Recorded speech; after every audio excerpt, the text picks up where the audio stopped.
어르신들 안녕하십니까. 참 날이 좋습니다. 자, 오늘이 몇 년, 몇 월, 며칠인지 한번 같이 해볼까요? 시작! 2025년 4월 8일. 다시 한번. 제가 이렇게 손을 제대로 바꾸시는 게 많아서 다시 합니다. 시작! 2025년 4월 8일 화요일. 네, 잘하셨습니다. 나는 열고 들어가야. 아니 양육 어르신 안 보셔도 됩니다. 안 보셔도 돼요. 자, 2025년 4월 8일 시간은 계속 흘러서 벌써 그렇게 됐습니다. 어떤 분은 80이 되고 어떤 분은 85이 되고 어떤 분은 심지어 105살이 되시고 시간이 흘러서 그렇게 됐습니다. 근데 마음은 어떠신가요? 어르신들 마음만큼 그 나이만큼 그 마음이 느껴지는 그렇죠. 네. 마음은 마음은 청춘이요. 맞아. 마음은 낭낭 18세고 마음은 청춘이죠. 네, 시간은 그래서 어찌 보면 시간이라고 하는 것은요 그 절대적인 것 같지는 않아요. 사람마다가 느껴지는 시간의 어떤 느낌들이 다르기 때문에 어떤 분에게 100살이 넘으셨어도 나는 아직 30대다 라고 생각하시는 분도 계시고 어떤 분은 또 60, 50밖에 안 됐는데 한 100살 잡은 것처럼 막 다 늙은 것처럼 말씀하시는 분도 계셔요. 그래서 보면 이 시간이라고 하는 것은 내가 생각하기 나름이다 그런 생각이 듭니다. 오늘 제가 우리 어르신들에게 제목을 하나 가지고 왔는데 한번 같이 읽어볼까요? 시작! 무엇을 던질 것인가? 다시 한번 시작! 무엇을 던질 것인가? 전라도 말로 무엇을 땡겨불란가요? 이렇게 말합니다. 무엇을 땡겨불라요? 그런 거 전라도 말이죠. 무엇을 던질 것인가? 뭔 말입니까? 뭐 야구하자는 얘기인가? 아니면 뭐 놀이를 하자는 얘기인가? 한번 이야기를 한번 들어보도록 하겠습니다. 말씀을 네. 던지고 사람을 판단하는 목사님. 사람을 판단하는 그 도구가 세 가지가 있다고 얘기를 합니다. 그 사람을 판단하는 세 가지 도구가. 첫 번째는 뭐냐면, 뭐예요? 제가 이거 만지고 있잖아요. 네, 눈으로 판단하는 거예요.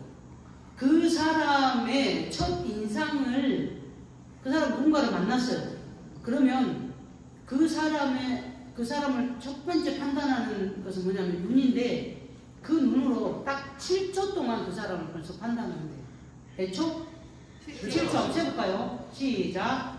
하나, 둘, 셋, 넷, 다섯, 여섯, 일곱. 이게 7초예요. 이 짧은 시간 동안 그 사람을 눈으로 보고 판단을 다 하는 거예요. 그래서 어떻게 하냐면 책이나 어르신을 보면서 우와 잘생겼네? 7초 동안 보면서 또 이 홍금 어르신을 보면서 어르신이 참 인자하게 봅니다. 이렇게 봅니다. 또 이 준일 어르신을 보면서는 이야 저 젊은 사람이 쓰는 모자가 참 잘 어울리시는 멋쟁이 어르신이네? 이렇게 7초 동안 판단한다 이 말이에요. 근데 반대도 있겠죠? 저 사람은 왜 저렇게 생겼대? 저 사람은 왜 이렇게 눈꼬리가 올라갔어? 웜에 코 밑으로 콧들이 삐져나오고 들어왔을 건데 어때요? 그게 전부 다 뭘로 판단하는 거예요? 눈으로 판단하는. 눈으로 판단하는. 이렇게 남자와 여자가 만나갖고 결혼을 하고 아이를 낳고 평생을 사는 것이 대단히 오랫동안 그 사람을 지켜보고 챙겨보고 그렇게 한 것 같지만 딱 처음에 봤을 때 7초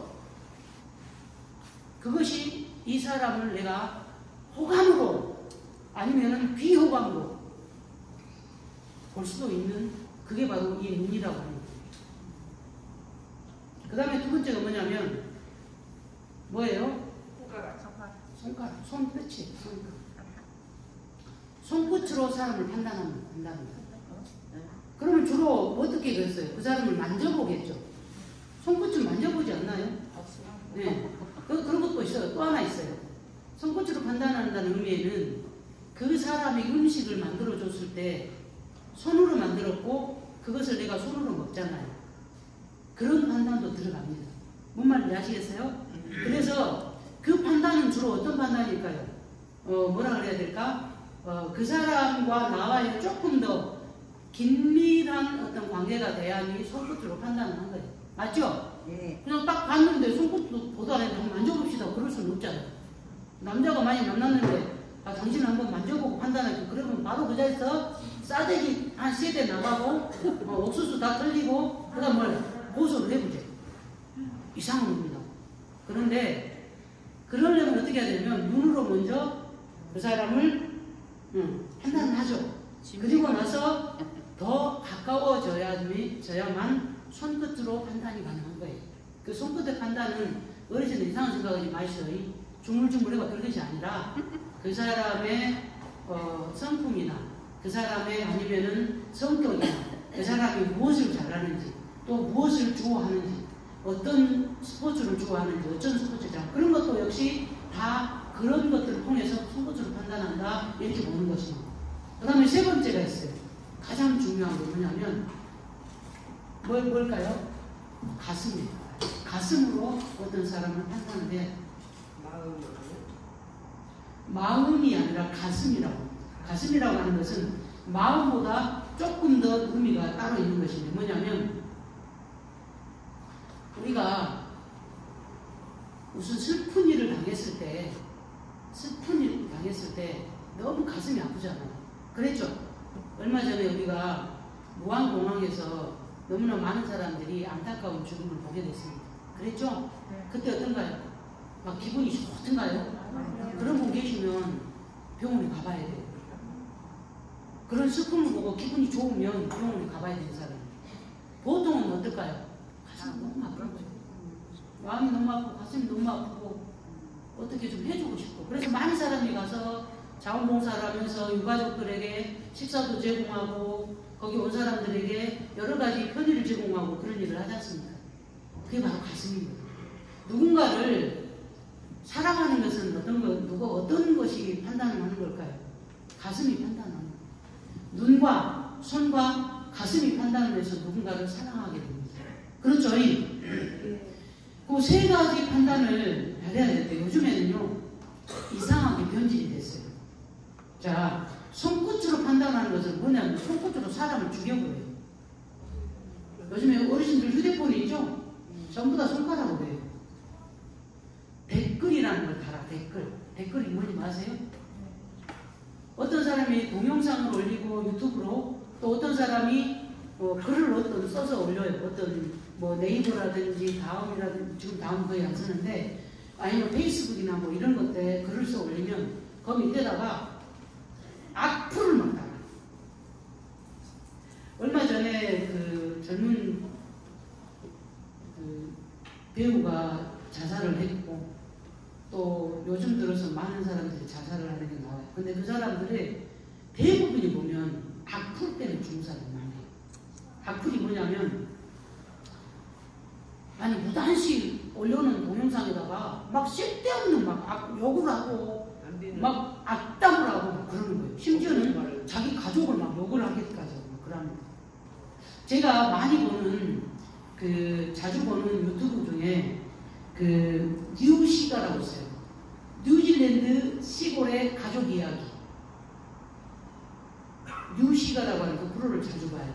근데 그 프로가 뭐냐면 이 사람이 어머니와 함께 뉴질랜드로 그러니까 그 사람이 지금 21살 때 갔으니까 그 사람이 지금 49이거든요.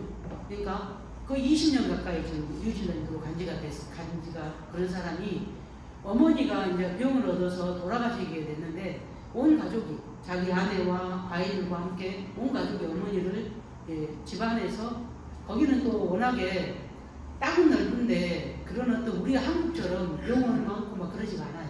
그러다 보니까 시골에서 그것도 뉴질랜드 아주 시골 남섬 쪽의 끝에서 이렇게 살다 보니까 어머니의 모든 병수발을 그 며느리와 아들 그리고 손자 손녀가 다 맡아서 합니다. 그리고 얼마 전에 돌아가셨어요. 작년 10월인가 돌아가셨어요. 돌아가셔가지고 근데 이분이 그렇게 신앙이 좋아요. 그 유튜브 속에는 계속해서 하나님께 영광 돌린다 그런 말이 자주 나옵니다. 그런데 그 사람에게도 악플을 달아. 그것도 한국 사람. 외국 사람은 악플을 거의 안 단대요. 자기 그거에. 근데 한국 사람이 한국말로 악플을 막 계속하는 거야. 너 대한민국 싫어서 기어갔으면 조용히 거기서 자빠져 살지. 이렇게 말하는데요. 뭐들라 유튜브란 것을 해가지고 깔랑거리고 지랄이냐. 이렇게 악플을 쓴대. 그리고 뉴질랜드 거기서 국적 취득했으면 네가 어찌 한국 사람이냐. 그런 악플을 다니까 이 사람이 그 악플에 대해서 말을 하더라고요. 저 뉴질랜드 영주권을 충분히 획득할 수 있는 자격이 되고 획득할 기회가 있었으나 저는 대한민국 사람으로서 남고 싶어서 취득하지 않았습니다. 우리 아이들은 여기서 태어났기 때문에 뉴질랜드에서 태어났기 때문에 뉴질랜드 국적과 대한민국 국적을 가지고 같이 가죠. 그 아들 17살짜리 제드가 있거든요. 걔는 좀 있으면 군대를 갈 것 같아요. 내 생각에. 뉴질랜드 시민권도 있기 때문에 안 가도 되는데 그 아버지는 분명히 보낼 것 같아요. 그러면서 그렇게 악플에 대해서 신경을 안 쓰고 있지만 여기까지 굳이 오셔서 악플까지 다시는 걸 보면 저에 대한 관심이라고 생각합니다. 그러면서 이야기를 하더라고요. 그 아무것도 아닌 그 손가락 끝으로 한 이야기가 어떤 누군가를 죽이기도 합니다. 진짜 그런 일이 많아요. 그래서 요즘에는 눈과 손은 믿지 말아라. 뭐라고요? 눈과 손은 믿지 말아라. 눈과 손으로 판단한 것이 진짜가 아닐 수도 있다. 그러니 눈과 손은 믿지 말아라. 그런 말까지 했어요. 그런데 우리 하나님은요. 눈과 손과 가슴으로 우리를 판단해 주시거든요. 근데 중요한 것은 우리 하나님이 이상하게 너 나빠, 못된 놈 그런 말이 없어요. 거의. 맨날 나는 너를 사랑한다. 네가 최고야. 나는 네가 제일 예뻐 보여. 이런 말만 하신단 말이에요. 이상하게. 왜 그런 거 생각해보니 그것이 부모 마음이에요. 어르신들 그러지 않나요? 어르신들 혹시 저 자녀분들한테 야, 이 뭐 같은 놈아 너 그래갖고 쓰겄냐 그런 말 하신가요? 아니요. 안 하잖아요. 왜요? 얼마나 나에게 소중하고 귀한 자식이 그런 말 안 하잖아요. 그런 우리 인간의 부모 마음보다 몇백 배가 더 귀한, 더 사랑이 많은 그 하나님은 우리를 여전히 사랑으로 보고 계셔요. 그래서 우리 어르신들이 지금 몸이 한쪽이 아파서 한쪽이 마비가 되고 기억력이 없어서 약 먹은 것도 잊어버리고 밥 먹고 돌아서서 또 먹으려고 하고 그런 것까지도 우리 하나님은 품고 안으시면서 눈물을 흘리고 나는 너가 너무 귀하다. 너는 여전히 네 겉모습이 그렇게 병들고 나이 들고 아팠지만 아프나 그러나 나는 너를 여전히 내 아이처럼 사랑한다. 그렇게 안고 계시는 거예요. 혹시 어르신들 요즘에 누군가가 어르신들 안아주면서 사랑해 이런 말씀 들어보셨어요? 들어보셨어요? 저는 날마다 시간마다 들어요. 우리 아버지한테. 우리 아버지한테. 어떤 분이 이라기다. 아버지가 아직 살아계시오. 육신의 아버지는 돌아가셨지만 나의 하나님 아버지는 나를 여전히 사랑하신대요. 내가 뚱뚱한 것도 관여 안 하시더만. 성질 더럽고 못된 것도 신경 안 쓰시더만. 내가 돈이 있건 없건 그런 거 신경 안 쓰셔요. 내가 많이 배웠건 적게 그런 거 신경 안 쓰신다니까요. 내 발냄새가 많이 나도 신경 안 쓰시고 방구 툭툭 껴도 신경 안 쓰시고 여전히 사랑하고 이쁘다고 그러시고. 어르신들, 예. 오늘 우리 어르신들에게 저를 통해서 우리 하나님이 말씀하고 계신 거예요. 아멘. 내가 눈으로, 손끝으로, 가슴으로 너희들을 사랑한다라고 말씀하시는 거예요. 그래서 어르신들은 오늘도 감사할 수 있는 하루가 됐으면 좋겠어요. 아멘. 그 사랑을 마음껏 받을 수 있는 그런 오늘 하루가 됐으면 좋겠습니다. 그 2007년도에 이란에 2007년도 몇 년도요? 2007년도. 지금부터 몇 년 전일까요? 18년 전. 18년 전에 이란에 이름을 내가 하도 길어갖고 빌리 압둘라라고 하는 청년이 있었어요. 20살 때.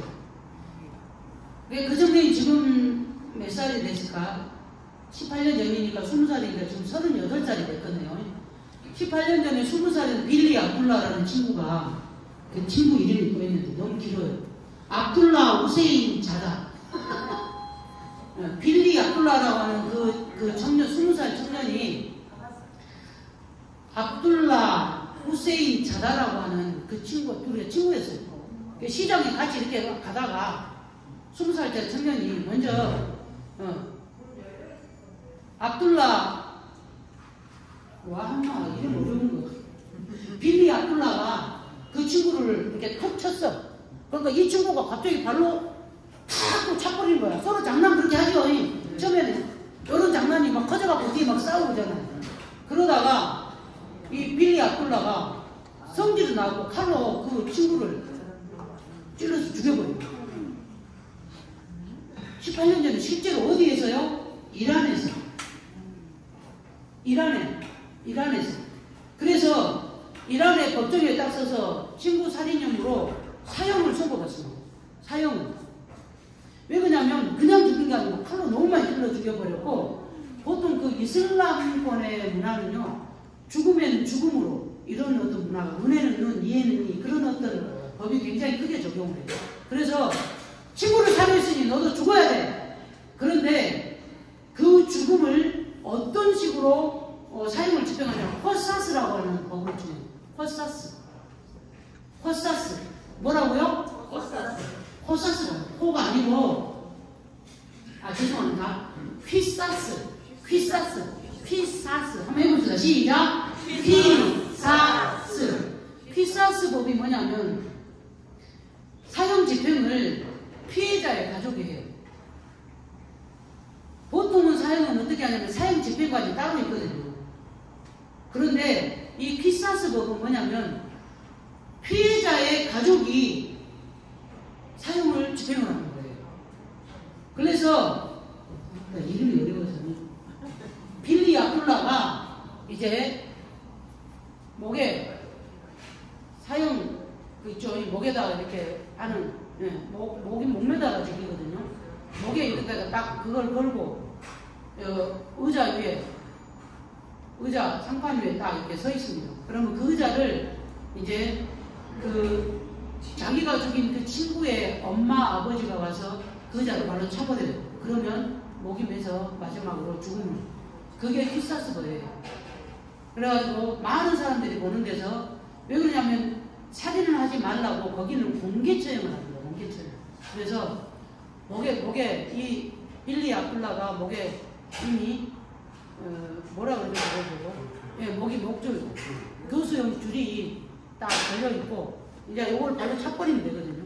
캣캣거리고 있는데 그 어머니가 그 위로 올라갑니다. 그리고 나서 사정없이 빌리 압둘라 빵을 탁 때립니다. 그리고는 목 줄을 풀어줍니다. 빵 한 대 때리는 것으로 자기 아들의 죽음에 대한 복수를 한 거예요. 그러면서 뭐라고 했냐? 나는 너를 용서해 줄게. 아멘. 그 사람이 기독교인이었을까요? 아니었을까요? 제가 왜 얘기를 할까요? 그 어머니가 기독교인. 거기는요, 이란은요, 기독교인 되기가 진짜 어렵고, 기독교인 찾기가 굉장히 어려워요. 그래서 기독교인이라고 말도 못해. 했다가는 막, 회를 가해버리고, 몰래 죽여버리고 이러거든요. 그런데 그것을 통해서 빌리 압둘라는 그 자기가 죽인 그 친구의 어머니가 기독교인이었기 때문에 뺨 한 대 맞는 것으로 그 살인의 형이 정리가 됩니다. 그럼 다 용서가 되는 거예요. 이미 끝난 거예요. 거기가 안 죽이면 절대 죽일 수가 없어요, 법이. 그러면서 이게 많은 사람들이 봤잖아요. 그리고 심지어는 이 사건이 전 세계로 퍼져나갑니다. 이야기. 그런데 알고 봤더니 그 어머니는 자기가 기독교인이라고 말할 수가 없어요. 왜요? 해코지를 당할 수 있기 때문에. 그러나 그 사랑을 실천하면서 그 어머니가 기독교인인 것을 자기도 모르게 드러낸 거예요. 그래서 이게 서방의 거죠. 서방이 어디냐면 유럽과 미국 쪽이었죠. 용서가 무엇이냐, 용서하는 것이 무엇일까라고 하는 굉장한 센세이션을 일으켰던 실제적인 사건이 있어요. 제가 오늘 아까 처음에 말씀드릴 때 무엇을 던질 것인가라고 얘기를 했고, 사람을 판단하는 기준이 세 가지다라고 이야기를 했습니다. 그러나 어떤 것도 사람에게는 판단하고 하는 것은 굉장히 사람은 악한 쪽으로 많이 판단을 합니다. 좋게 판단하는 것은 드물어. 그러나 우리 하나님은 악한 것도 선하게 판단하시고 우리를 사랑해 주신다라고 말씀드렸습니다. 오늘 이제 이 제목을 제가 가져온 이야기가 이제 나오는데,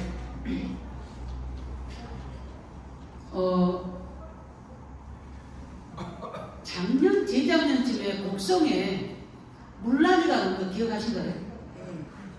비가 여름에 너무 많이 와가지고 막 소들이 전부 다 막 지붕에 올라가 있고 떠내려가 죽고 막 그랬었죠. 그리고 사람도 많이 죽었고, 그리고 제가 그 홍수가 있고 나서 한 달 후쯤인가 곡성에 갔는데 그 산 중간에까지 물이 섬진강 물이 산 중간에까지 올라가가지고요, 산 중간에까지 이렇게 태풍이 홍수가 휩쓸고 간 자국이 다 나 있는 거죠.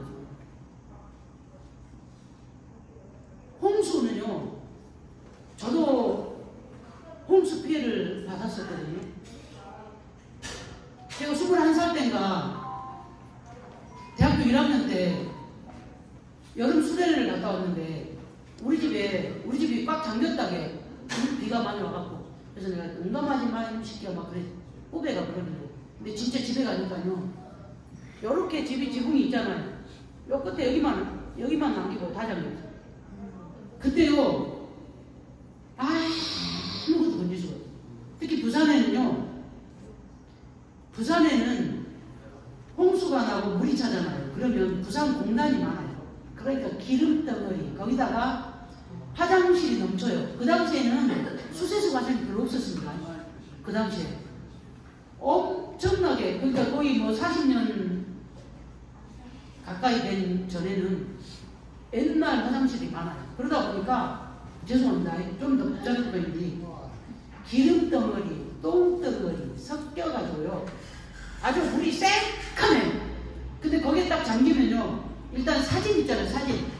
사진이요, 인화지만 남아있어요.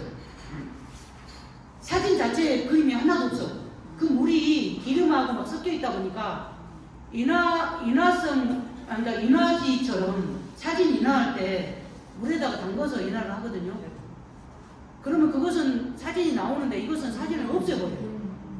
사진이, 이만큼만 사진이 그림이 하나도 없고 그냥 하얀 종이만 남아있는 거예요. 그러면 쇠로 된 밥그릇 이런 것은 괜찮을 것 같죠? 아니요. 기름이 거기 붙어보면요, 아무리 닦아도 안 돼요. 그리고 냄새가 징그럽게 많이 나요. 옷은요, 아무것도 쓸 수가 없어요. 이불, 자취하던 방에 꺼낸 것은 하나도 없어요. 그래서 제가 그 당시에 홍수가 그렇게 무서워, 제 친구도 누워 자다가 그대로 비가 들어와가지고 조용히 비가 들어와보니까 죽은 친구가 있어요. 이렇게 그대로 자는 채로 그대로 죽어요. 우리는 감사하게 죽진 않아요. 마침 수련회를 갔기 때문에 괜찮았죠. 만약에 거기도 물이 이렇게 차고 들어오는 거죠. 바깥에 그 낙동강 학원 쪽이 있거든요. 집이 이렇게 집 들어와고 물이, 그럼 조용히 들어와요. 빗소리만 나지만 물이 막 철철 움직이는 게 아니라 조용히 싹 차버려요. 우리만이 그 있으면 죽을 수도 있었어요. 근데 그때 수련회를 가는 바람에 죽진 않아요. 그래서 홍수가 무섭다는 걸 저는 너무 많이 알아요. 특히 강의 하구원 쪽에 살면요, 비가 왔다 하면 홍수에 항상. 지금은 많이 정리를 하고 그래서 괜찮습니다. 그런데 세계적으로도 홍수는 많이 납니다. 그럴 수밖에 없잖아요. 특히 고대에는 더 많이 그랬겠죠. 지금은 댐도 있고요. 그 다음에 뚝도 잘 만들어요. 그랬죠? 그렇지 않습니까? 댐이 있습니까? 뚝이 있습니까? 그러니까 비만 많이 왔다면 무조건 범람을 해버려요. 강이. 그러면 이 강가에 사는 사람들은 언제든지 도망갈 준비를 하고 사는 사람들이에요. 그런데요, 특히 이집트 지역에 나일강이라는 게 있어요. 이집트의 나일강. 굉장히 유명한 강입니다. 모세가 나일강에 버려졌지만 거기서 건짐을 당했었고, 또 나일강이라는 말 자체가 많이 나옵니다. 모세 오경에도 굉장히 많이 나오는데, 그 나일강이 하여튼 비만 왔다 무기만 됐다 하면 범람을 해버리는 거예요. 그런데요, 그 사람들은 어떻게 생각하냐? 우기가 돼서 강이 범람했으니까 우리 죽겠네, 그렇게 생각하는 게 아니고요, 이렇게 생각합니다. 내년에는 반드시 풍년이 들 것이다. 풍년이 들 것이다. 그렇게만 생각하는 것이 아니라, 이 사람들은 물이 넘치면 뗏목을 타고 어디로 가냐면 강의 상류로 올라가요. 강의 상류. 올라가서 뭘 하냐면, 굉장히 놀랬어요. 뭘 할 것 같습니까? 뗏목 타고 강의 상류로 올라가서 뭘 할 것 같습니까? 예? 고기 잡아요. 고기 잡는다. 그럴 수도 있겠네요. 오늘 제목이 뭐였어요?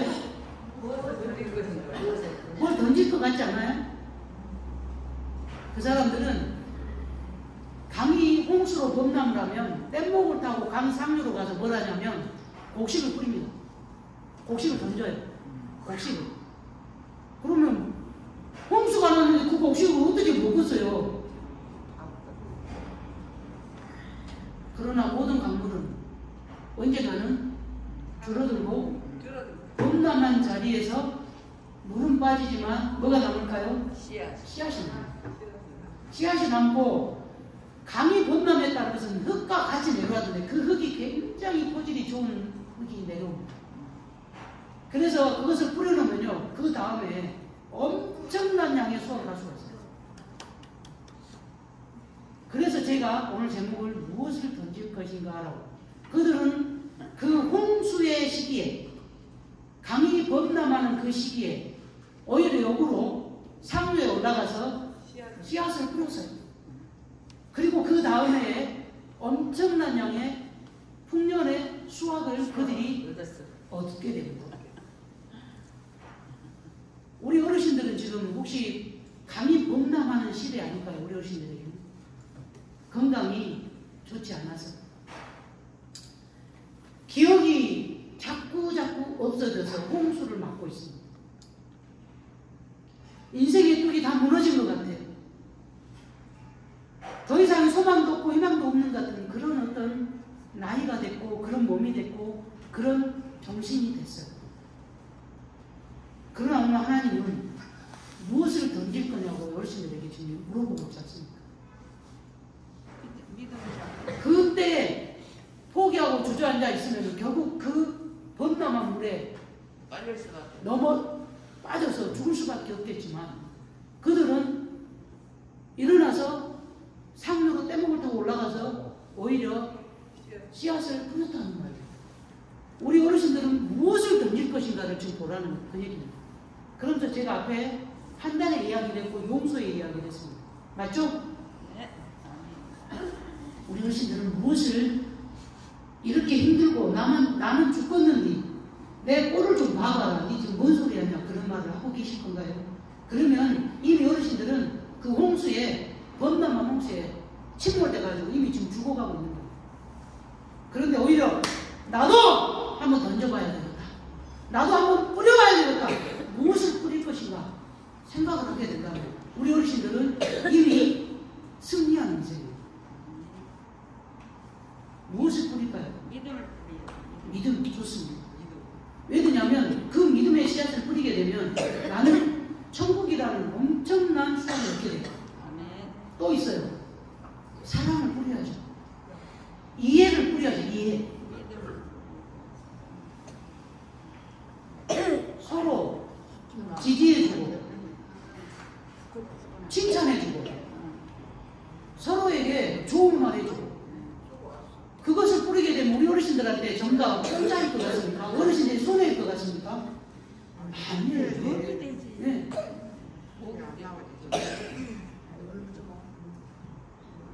저는 정말로 작은 것을 뿌리고 심었는데 지금 제 인생에 너무나 귀하고 소중한 것을 너무나 많이 걷고 있어요.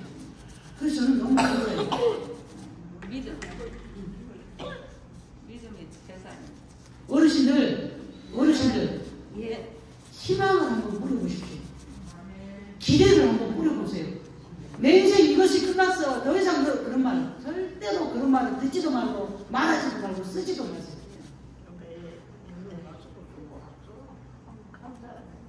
오늘 이 아름다운 이 봄 어르신들이 그렇게 이뻐하고 좋아하는 꽃이 지금 피어있고 조금 있으면 이미 진달래는 다 졌어요. 참꽃 막 따서 먹고 그랬잖아요 옛날에. 그런데 진달래는 다 졌고 지금은 뭐가 있냐? 좀 있으면 뭐가? 그렇죠. 연산홍, 철쭉. 그때 또 가야죠. 그죠? 어르신들 희망을 뿌리세요. 희망을 던지세요. 던진다는 것은 내버린다는 얘기가 아니라 다시 내가 걷기 위해서 던지는 겁니다.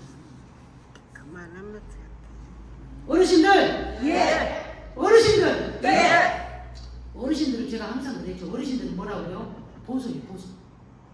어르신들은 뭐라고요? 보석. 보석이에요, 보석. 지금 금이 얼마나 비싼 거 아요?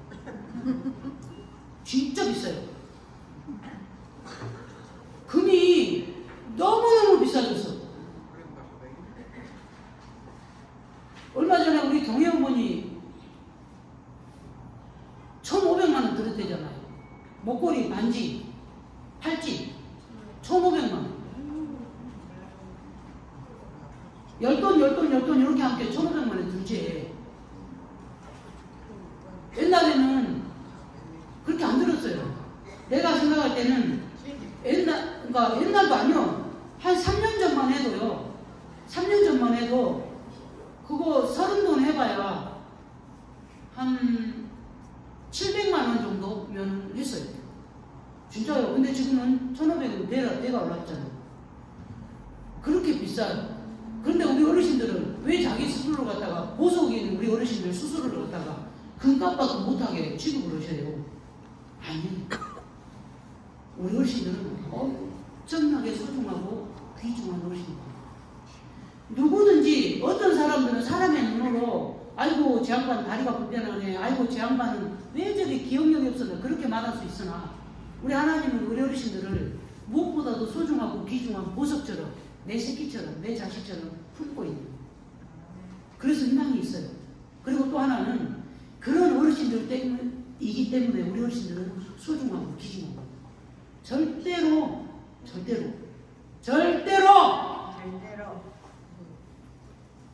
자기 스스로를 갖다가 낮게 생각하거나 좌절하거나 그러지 마시고 우리 어르신들은 누구보다 소중하고 귀중한 보석 같은 존재들입니다.